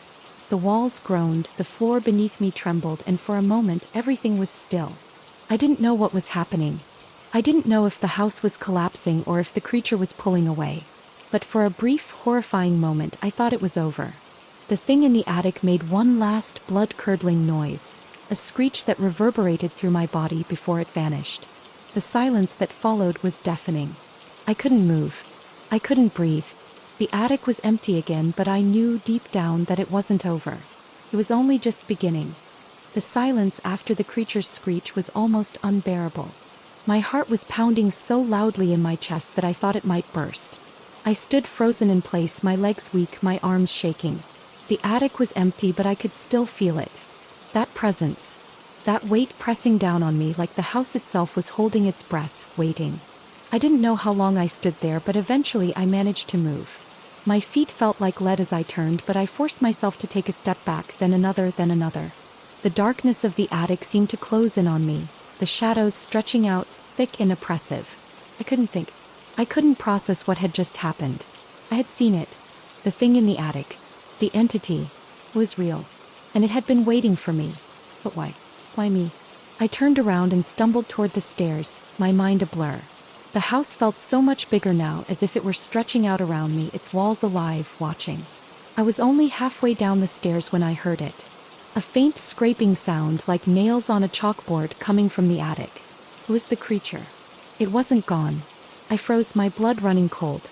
It couldn't be. I had to be imagining it. There was no way it could still be there, not after everything. But the scraping sound continued, louder now, and then came a soft thud. It was as if something, or someone, was moving around up there. I didn't wait to hear more. I turned and ran the rest of the way down the stairs, my hands trembling as I grabbed the door handle. I had to leave. I had to get out. But when I yanked on the door, it didn't open. The door was stuck. I jerked it again, harder this time, panic rising in my chest. It wouldn't budge. The door had always opened easily before, but now it was as if the house itself was keeping me trapped inside. I spun around, searching for another way out, but I was too afraid to think. Every window I looked at seemed sealed shut, every exit barred. The house was alive and it was keeping me here. I backed away from the door, my eyes scanning the room for something, anything that could help me. I needed to escape, but I felt like the walls were closing in, suffocating me. Then I saw it. On the wall, just to the left of the door, was something I hadn't noticed before. A mark. A symbol carved into the wood, faint but unmistakable. I stepped closer, my breath catching in my throat. The mark was strange, a jagged shape almost like a rune, but I didn't recognize it. My eyes traced the lines, feeling an intense pull toward it. The symbol was deep, too deep to be a simple scratch or graffiti. It had been carved with something sharp. Something deliberate. I reached out, my fingers trembling as I touched the symbol. The wood was cold under my touch, and I felt an electric jolt shoot up my arm. It wasn't just the mark that was disturbing. It was the way it seemed to pulse, as if the wood itself was alive. And then I felt it. A sharp, searing pain shot through my hand, spreading up my arm, and I gasped, pulling back. The pain was unlike anything I had ever felt, like my skin was burning from the inside out. I looked down at my hand in horror. The mark on the wall had transferred to my skin. A dark, jagged symbol just like the one on the wall now marred my palm. The pain was unbearable, like something was digging into my flesh. I could feel the mark, warm and pulsing with a strange energy as if it were alive. I stumbled back, my head spinning. What had just happened? I glanced up at the attic stairs. The scraping noise had stopped, but the weight in the house had not. The air still felt thick, heavy, like something was watching me. Like the mark had awakened something ancient. Something that had been waiting. I didn't have time to think. The pain in my hand was growing stronger, sharper, and I could feel the heat spreading through my veins, like the curse of the house had taken root inside me. I had to get out. But as I turned toward the door, I heard something else. Footsteps. Slow, deliberate, heavy footsteps coming from above. The creature. It was coming for me. I bolted toward the door again, pulling with all my strength. But the door still wouldn't open. I kicked it, pounded on it, but nothing worked. I was trapped. I looked around frantically, searching for something, anything, that could help me. There had to be a way out.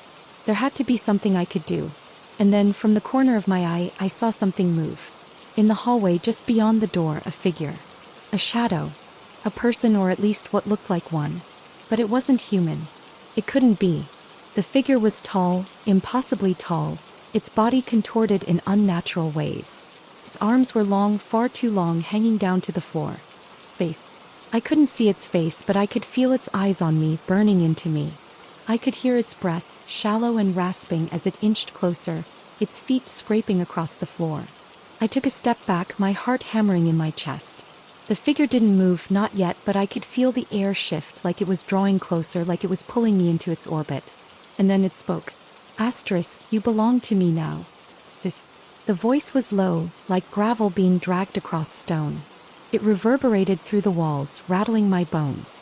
I shook my head, refusing to believe it, but deep down I knew it was true. The house had claimed me. The entity had claimed me. And there was no escape. Not now. The figure took another step forward, and this time I couldn't move. The mark on my hand burned with an intensity that made my entire body seize up. I was trapped in the house, trapped in its curse, with no way out. But even as the figure drew closer, I saw something else. A glimmer of light. A doorway just beyond the shadowy figure, glowing faintly. I didn't know where it led, but I knew one thing for sure. I had to reach it. It was my only chance. Without thinking, I ran. I sprinted toward the light, pushing through the fear, ignoring the pain, the weight of the mark burning into my skin. I couldn't let the house take me. Not like this. I reached the doorway just as the figure lunged toward me, its fingers stretching out, but I was already through. I slammed into the doorway with all the force I could muster, the light ahead pulling me in like a magnet. The shadow behind me seemed to stretch across the room, growing impossibly long, its tendrils reaching out to snatch me back. I barely registered the chill of the air as I plunged forward, my body pushing through the light. For a split second I felt weightless. Like I was being suspended in nothingness, the darkness of the house evaporating around me, leaving only an emptiness that felt like an abyss. The air was cold, but it didn't suffocate me like it had before. It felt like freedom, like I was escaping. But then my feet hit the floor. I stumbled, falling forward, my hands bracing against something soft. I gasped, my heart racing, trying to get my bearings. The cold sweat clung to my skin, and I was shaking uncontrollably. The mark on my palm still burned, its heat spreading through my veins like wildfire, but I didn't stop. I couldn't. I looked up, trying to focus, and then I saw it. The room I had landed in was unlike anything I had seen before. It wasn't the attic, and it certainly wasn't part of the house I knew. It was vast, unfathomably large, stretching out into an endless void. The walls were a deep, dark red, but they seemed to pulse, breathing with life. The air smelled of dust and decay, thick with something metallic like blood. I blinked, trying to make sense of my surroundings. The floors were covered in tattered rugs, and the ceiling was impossibly high, stretching up into an infinite darkness. The whole room seemed to hum, vibrating with a low, menacing energy that made my skin crawl. And then I saw them. Figures. Shadows. They stood in the corners of the room, unmoving. Their forms were barely discernible, just vague outlines, like something caught between the living and the dead. I could feel their eyes on me, but I couldn't see their faces. They were watching, waiting. I froze, my breath caught in my throat. What is this place? I whispered to myself, my voice sounding strange in the oppressive silence. But no answer came. I turned in a circle trying to understand where I was, trying to make sense of it all. The light behind me, what I had thought was an escape, was now a mere glimmer, fading away. The doorway had vanished, leaving me trapped in this strange, surreal space. The figures in the corners seemed to twitch, shifting slightly, and I instinctively took a step back. What is this place? It wasn't just a room. It was something different, something old. It felt as though time didn't work here the way it did in the house. It felt as though I had stepped into something that shouldn't exist. And then I remembered. The mark. The symbol that had burned into my hand, the jagged lines that matched the carving on the wall. The symbol wasn't just an ordinary mark. It was a gateway. A door. A key. I had opened it. I had opened the door to something far darker than I could have imagined. A low growl echoed from the far end of the room. I whipped around, my heart leaping in my chest. The shadows were moving now, twisting, becoming more solid, their outlines becoming clearer. And I saw it. The creature. The thing from the attic.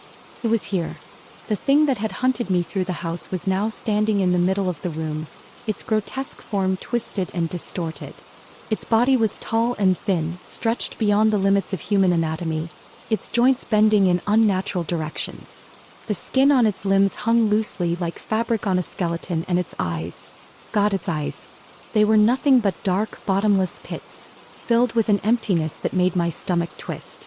I could hear its breathing, slow, deliberate, like it was savoring every second it spent in my presence. It opened its mouth, and I saw rows of jagged yellow teeth, gleaming in the dim light. You shouldn't have come here, it rasped, its voice scraping across my mind like a rusty blade.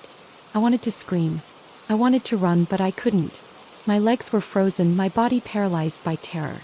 You opened the door, it whispered again, this time louder, as though the words were being forced into my skull.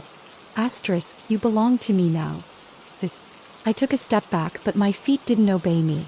I was rooted to the spot, trapped in place by the force of its presence. My hand throbbed, the mark on my palm burning hotter, as if it were coming alive, as though it was feeding on my fear. I didn't know how much time passed. Felt like hours, days, years. The creature didn't move, but its eyes followed me wherever I went, locking me in place, drawing me in. I tried to look away, but I couldn't. I couldn't escape the pull. But then something shifted. The shadows in the room began to swirl, shifting, bending, as though they were alive, like the walls were closing in. I felt a cold wind blow through the room, and a distant sound echoed from far off, like the sound of chains rattling, dragging across the floor. And then I saw it. At the far end of the room, behind the creature, there was another doorway. A door that was slightly ajar, faint light spilling from the crack. The doorway. It was the only way out. I didn't hesitate. I broke free from the creature's gaze, my body moving on pure instinct, running toward the door. The air around me felt thick, pressing in on me, but I didn't stop. I didn't care if I was running toward certain death. I didn't care if I was running into more darkness. I just had to escape. As I neared the doorway, I felt a sudden jolt, like something had grabbed me from behind, but I wrenched myself free and dashed through the opening. I didn't look back. But as I passed through the door, I heard a single chilling word. Asterisk mine. I slammed into the floor with a harsh, jarring impact, my body twisting as I crashed into a cold, hard surface. For a moment, I lay there, dazed, gasping for breath, my heart pounding in my ears. I couldn't move. My muscles screamed in protest, stiff from the terror, but I knew I had to get up. I slowly pulled myself to my feet, trying to make sense of my surroundings, but everything around me was wrong. The air was thick, heavy with a strange metallic taste. The walls around me were dark, decaying, but the ceiling stretched impossibly high, disappearing into a thick fog that swirled with an unnatural energy. The room seemed to pulse with life, as if it had a heartbeat, but it was faint, distant. It felt like I was in a place between places, a threshold between two worlds, neither real nor imagined. I turned around, my breath catching in my throat. The doorway I had just passed through was gone, vanished. There was no trace of it, no frame, no faint glow. Just an empty, solid wall. It had closed, and I was trapped. I staggered backward, panic surging through me. There had to be a way out. I couldn't stay here. The creature, the thing that had chased me from the house, the thing that had haunted me from the very beginning, was still out there, waiting. I had no idea what this place was, but I knew it couldn't be good. I ran my hands through my hair trying to steady myself, but my mind was racing. The air in the room felt thick and suffocating, and I could hear a low hum in the background, like 1,000 whispers, low, incoherent murmurs that seemed to crawl under my skin. The walls, too, felt wrong, alive as if they were watching me. And then I heard it. A faint scratching sound from behind me. I froze, my blood running cold. The same scraping noise I had heard in the house. The creature. It was here too. I spun around, my heart hammering in my chest, my breath catching in my throat. There, standing at the far end of the room, was the figure. The one from the attic. The entity. It had followed me. It had found me. But it wasn't the same. It was different. Taller somehow. Its limbs stretched even further. Its body now impossibly thin, as if it had been elongated, stretched to the limits of human form. Its face, or rather where its face should have been, was a void, an empty pit, where I could see nothing but darkness. It was like a black hole. A place where everything, light, sound, reason, disappeared into an endless, suffocating void. I backed away, my heart pounding. The thing didn't move, but I could feel its presence, pressing in on me, suffocating me. It was watching. It was waiting. Its hollow eyes fixed on me, and I could feel the weight of its gaze as it bore into my very soul. Asterisk, it's not real. Can't be real, asterisk. But it was. It was real. And I had no way to escape it. My breathing was shallow, my chest tightening. My thoughts were in chaos, desperate for some kind of plan, any kind of escape. But the room seemed to warp around me. The walls bent inward, the ceiling darkening. The air grew colder, like it was sucking the warmth from my body until I could barely breathe. I couldn't run. I couldn't fight. I was trapped. The creature's voice broke the silence, low and guttural, the sound crawling under my skin like insects. Asterisk, you opened the door. You belong here now. I could feel the words not just in my ears but in my mind, my body, my very bones. It was inside me. The weight of the curse, the mark on my hand, had chained me to this place. There was no escaping it. No way out. Asterisk, you belong to the house. And the house belongs to me. The room seemed to pulse with the force of its words, as though the very walls were closing in. I couldn't breathe. My vision blurred and my legs gave way beneath me. I fell to my knees, gasping for air, the weight of the creature's presence pressing down on me from all sides. I was drowning. Drowning in its darkness, its power. I felt a sharp pain in my hand where the mark was. It burned like fire, a white-hot agony that spread through my veins, searing me from the inside out. I looked down at my palm. The symbol, the same jagged lines, was now glowing, pulsing with an otherworldly light as if it were alive. And it was spreading up my arm, crawling like vines across my skin, twisting and contorting as it dug deeper into me. I screamed, trying to claw at it, but it was no use. The mark had taken root. The house had taken me, and I could feel it now. The thing inside me, the thing that had been released when I stepped into this place. It wasn't just the house that was alive. It was everything. The walls, the air, the shadows. They were all part of it.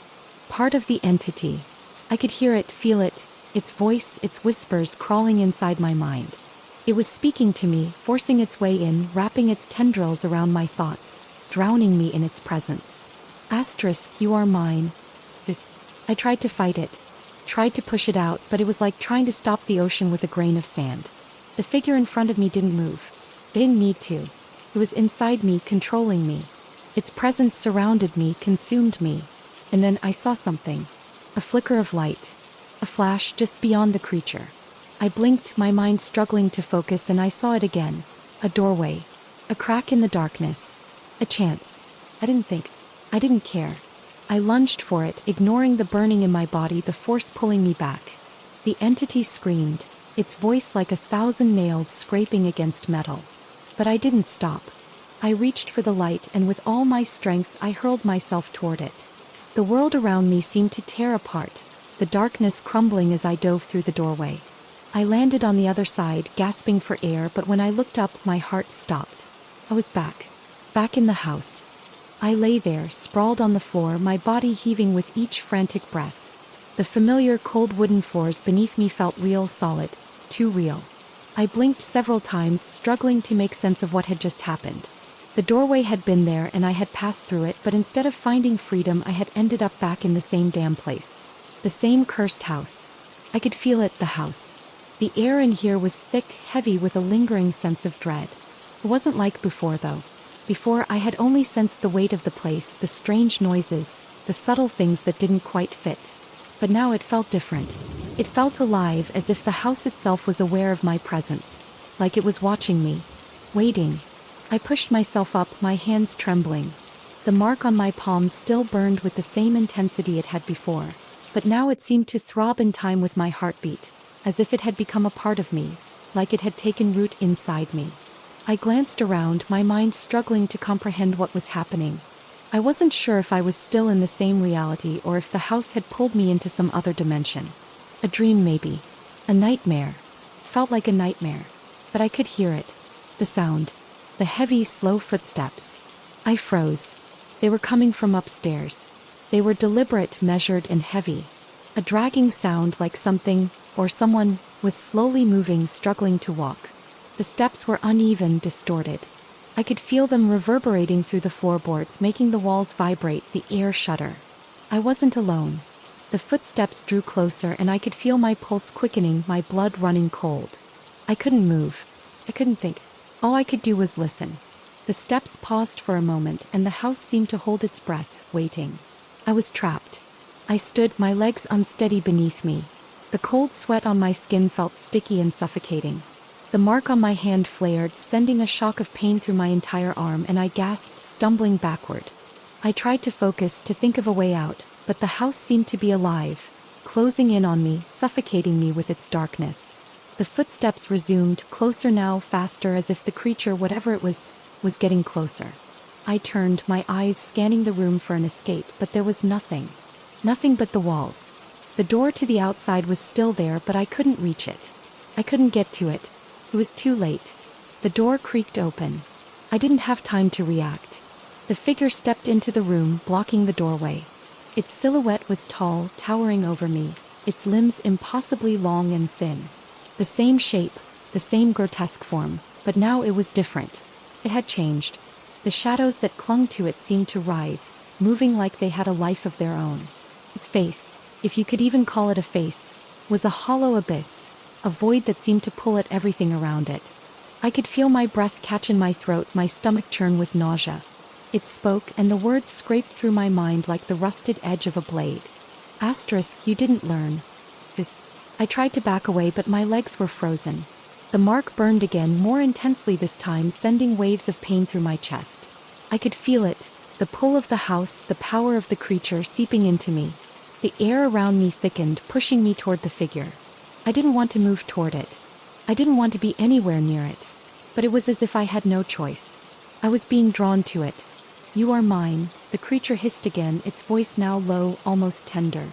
But there was no warmth, no compassion. Just an icy emptiness that filled the room.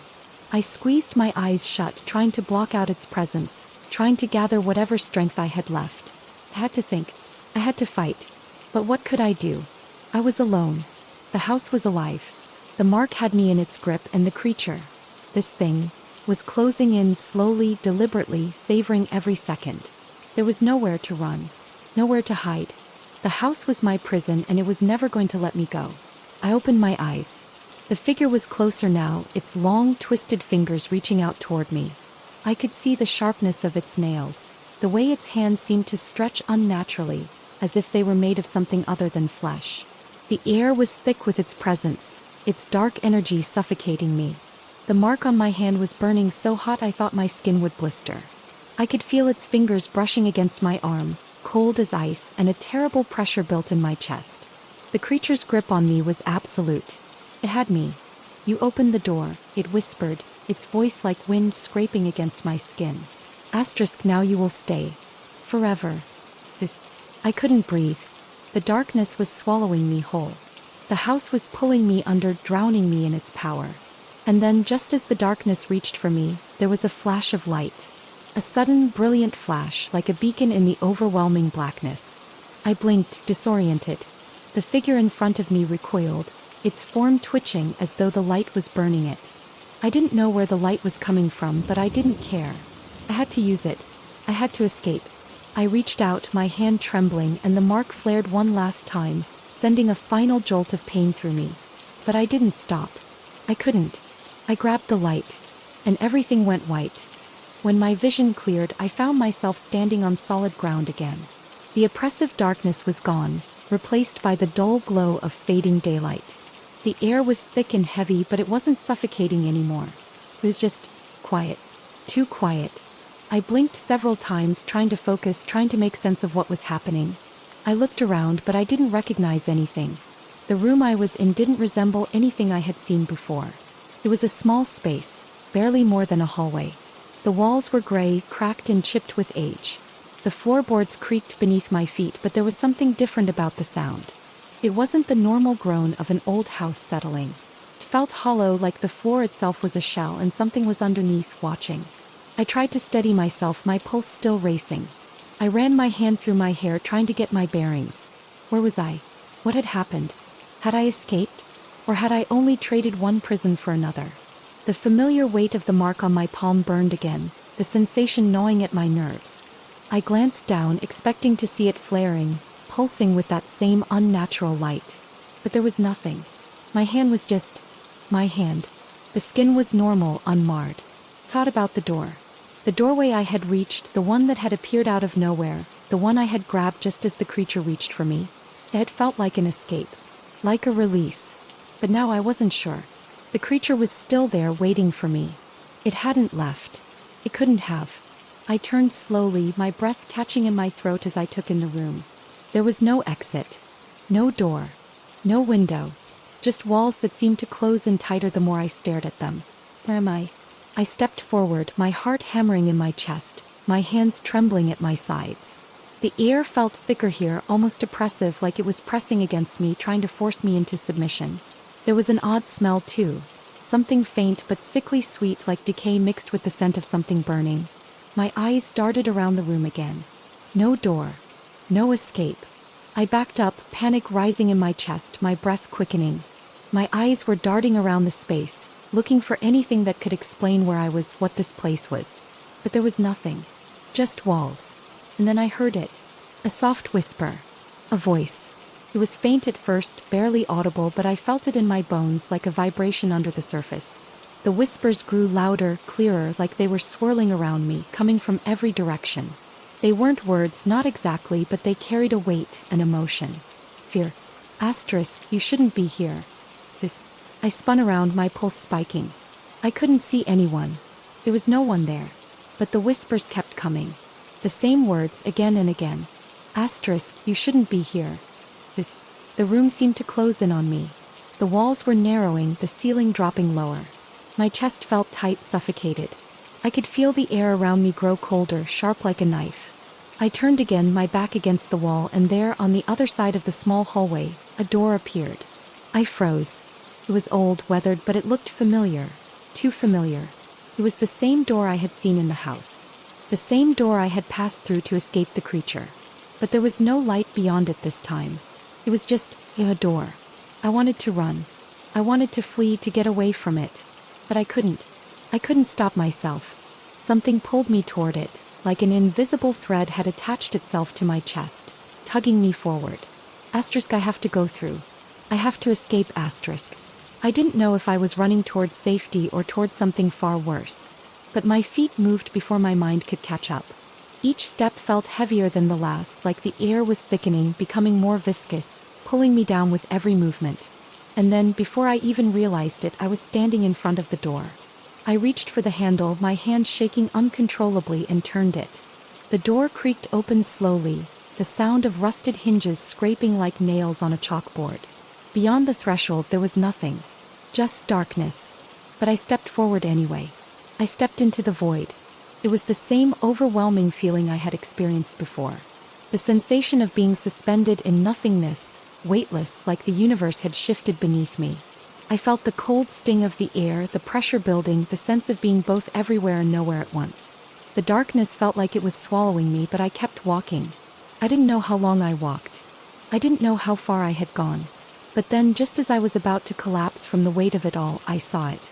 A light, distant but growing brighter, pulling me in. I ran toward it. The light was a doorway. The light was the way out. The moment I stepped into it, the world snapped into focus. The air was cleaner, fresher, and the sense of suffocation that had clung to me was gone. I gasped for breath, my lungs burning with the sudden rush of oxygen. I looked around, disoriented, trying to figure out where I was. And then I saw the house. It was back. The old, decaying house. But it wasn't the same. It was different now. The shadows stretched across the yard, deep and dark. The windows were empty, lifeless. But I knew one thing. It wasn't over. The house had followed me. And it was waiting. The house loomed before me, its form warped by the light of the dying day. It stood tall and still like a silent sentinel waiting for me to return. My feet moved before my mind could catch up, carrying me toward the front door, even though every instinct screamed at me to turn away, to run. But I couldn't. Not anymore. I was drawn to it like a moth to a flame, my body betraying me as I approached the house. It wasn't the same as before. Something was different now, something deeper. The weight of the house's presence pressed against me like an invisible hand on my chest. The mark on my palm burned again, more intensely this time, and I flinched as a wave of heat spread up my arm. It's still here. It never left. The door stood open, welcoming me back into its depths. I stepped over the threshold without a second thought, my body moving on its own accord as if it were no longer mine. I was inside. The air felt thicker than ever, as though the house had absorbed my fear and now it was turning it against me. Every floorboard creaked under my weight, the house groaning in response, but the familiar noises were different now. They weren't just settling sounds. They were like whispers, like voices coming from the walls. The darkness around me felt alive, crawling, reaching. I glanced around. Nothing seemed out of place. The same worn furniture, the same dark hallways, the same stale air that reeked of mildew and something older, something that had been buried here for a long time. But it wasn't the same. I knew it. The house was waiting, and so was the thing that had been following me. I took a deep breath and forced myself to move, to explore. The stairs were at the end of the hallway. I knew I had to go up. The creature, the thing in the attic, the one that had haunted me, was up there. I could feel it. I had to confront it. I had to face it. I climbed the stairs, my hand gripping the railing, each step creaking beneath my feet. The coldness in the air intensified as I reached the top of the stairs. The hallway stretched out before me just as it had before, but this time the darkness seemed thicker, more oppressive, like something was lurking in it, watching me. Waiting. The attic door loomed ahead just as I remembered it. But it wasn't just a door anymore. It was an invitation. An invitation to whatever awaited me inside. I hesitated. My breath caught in my throat. My body screamed for me to turn back, to leave, to get out of this place before it was too late. But I couldn't. I was trapped here. I had already crossed the point of no return. With trembling hands, I reached for the handle and twisted. The door creaked open and I stepped into the attic. It was just as I remembered. Dusty. Forgotten. Full of old furniture draped in white sheets, their shapes obscured by the fabric. The air was thick with the smell of mildew and decay. But there was something else, something underneath it all. A sense of dread, of something unfinished, something left behind. And then I heard it. The soft scrape of nails on wood. The sound that had followed me from the moment I stepped into this house. It was coming from the far corner where the shadows were the deepest. I could see the faintest outline of something moving, a shape that didn't quite fit the room, a thing that didn't belong. The figure. The creature. It stood there, unmoving at first, but I could feel its presence. Its eyes, or the space where its eyes should have been, were fixed on me, and I could hear its voice inside my head, whispering, curling around my thoughts, twisting them. You thought you could leave. I froze. The coldness in the room was suffocating. The mark on my hand flared again, a searing pain shooting through my veins. I gritted my teeth trying to resist, but it was no use. The thing was inside me, in my mind, in my very bones. I stumbled backward trying to get away, but the room seemed to close in on me. The shadows moved and the walls shifted like they were alive, and the space became distorted. I could hear the thing, feel it all around me. You belong to me now. I screamed. I didn't know what else to do. I wanted to run, to escape, but there was nowhere to go. No escape. No way out. The figure stepped forward, its limbs stretching unnaturally long. Its face, if you could call it that, was a void, a black pit that swallowed all light. It reached out for me, its long fingers brushing my skin, sending a shock of cold through my body. Asterisk, you opened the door. The voice echoed in my mind, and suddenly, everything became clear. The house. The mark. The creature. It wasn't just haunting me. It was feeding off me. It had been waiting for me, for someone like me to open the door to release it. And now I was its prisoner. Asterisk, you belong to the house now. I felt it then, deep inside me. The connection. The Heather. It wasn't just the house. It was everything. The mark on my hand was the key, the link between me and whatever waited in the shadows, the thing that had been watching, waiting for me to cross the threshold. It wasn't just a curse. It was a bond. The thing's fingers curled around my arm, its grip like iron. I couldn't move. My body wouldn't obey me. The house had me now, body and soul. The shadows closed in. The creature loomed over me, its presence suffocating as it whispered again, this time in my ear. Asterisk, welcome home. I screamed, but it was no use. The darkness swallowed my voice. And then there was nothing.